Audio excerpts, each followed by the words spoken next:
اگر کوئی کہے نا کہ تراوی رفع الیدین میں 8 کرنا بھی ثابت ہے، نہ کرنا بھی ثابت ہے، دونوں صحابہ کا مذہب تھا، مسلک تھا، دونوں رائے ٹھیک ہیں، کوئی بھی نہیں سنے گا. چاروں اماموں میں سے کسی کو بھی فالو کر لو ٹھیک ہے، سب مجتہد تھے. یہ بات مارکیٹ میں نہیں چلے. بنو امیہ کے برے کام تھے لیکن بہت سے اچھے کام بھی تھے، لیکن آپ کو بنو امیہ کے بغض کا ہیضہ ہو گیا ہے.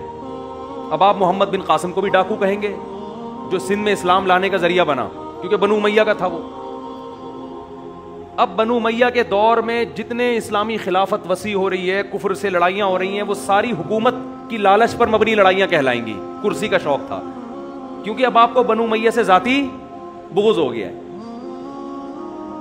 تو یہ جو برا کام ہے اس کو برا کہا جائے گا. آپ کو عمران خان سے عشق ہو گیا ہے تو اس کی ہر برائی آپ کو کیا لگے گی؟ اچھی. اور اگر آپ کو اس سے ذاتی بغض ہے، اس کی ہر اچھی تقریر کی بھی آپ ایک لاجک تلاش کریں گے، یہ اس نے امریکہ کو خوش کرنے کے لیے کی. وہ امریکہ کو گالیاں دے رہے ہیں، کس کو خوش کرنے کے لیے؟ امریکہ کو.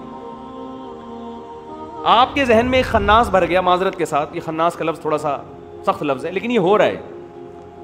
آپ لبرل لوگوں سے، امریکہ سے، اس کی طاقت سے اتنا متاثر ہو گئے کہ، اور رشیا سے اتنا متاثر ہو گئے، اسلام کو یہ سمجھ نہیں، آپ کی سمجھ میں آ ہی نہیں رہا کہ اسلام کی خاطر بھی لوگ لڑکے جیت سکتے ہیں. تو جب رشیا کو شکست دی افغانستان نے، کتنا بڑا اسلام کا معجزہ ظاہر ہوا کہ کمزور ترین ملک نے سوویت یونین کے پرخچے اڑا دیے. لوگوں نے کہا روس امریکہ کی جنگ تھی. یہ اصل میں کس کی جنگ تھی؟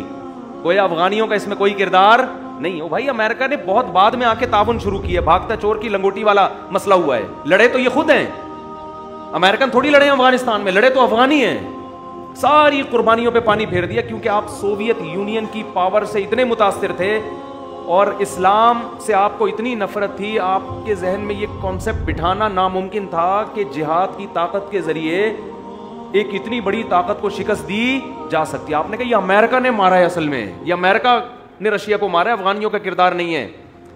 اللہ نے کہا چلو تمہارا منہ بند کرانے کے لیے امریکہ کو لے آتا ہوں میں یہاں پہ، امریکہ کو ان سے لڑوا دیتا ہوں. اب کون مدد کر رہا ہے؟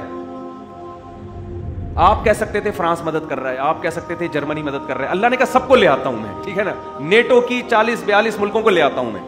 سب تختہ آزماؤ، سب تجربہ کر کے دیکھو، سب پٹو گے، سب نکلو گے مار کھا کے یہاں سے. سارے 20 سال گھاس کھاتے رہے ہیں، پٹ پٹا کے نکل گئے. اب بھی لوگ ماننے کے لیے تیار نہیں. کہہ رہے اصل میں ایکچولی یہ دنیا نے نا بڑی گیم کھیلی ہے یار، بڑا سیاست ہوئی ہے، بڑی گیم کھیلی. تبھی تو قرآن کہہ رہا ہے کہ ان ربک یقضی بینہم یوم القیامۃ فیما کانوا فیہ یختلفون. تیرا رب قیامت کے دن حقیقی فیصلہ کرے گا کون صحیح تھا اور کون غلط. جے یو آئی صحیح تھی یا پی ٹی آئی صحیح تھی؟ کون سی باتیں جے یو آئی کی اچھی تھیں، پی ٹی آئی کی غلط تھیں؟ کون سی پی ٹی آئی کی صحیح تھی، جے یو آئی کی غلط تھی؟ ہم تو اپنے لیڈر کی ہر الٹی چیز کو سیدھا کرنے کی کوشش میں لگے ہوئے ہیں. ہر جرم کہتے ہیں یہ قوم کے وسیع تر مفاد میں تھا. یہ قوم کے اپنے لیڈر کا ہر جرم قوم کے وسیع تر مفاد میں. اور سیاست اور اپوزیشن کی ہر نیکی امریکہ کی سازش ہے. یہ مارکیٹ میں چل یہی رہا ہے ہمارے یہاں. اور یہ سارے لیڈر ایک ہی جیسے ہیں، اس میں سب کے ماتحت ایک ہی جیسے ہیں.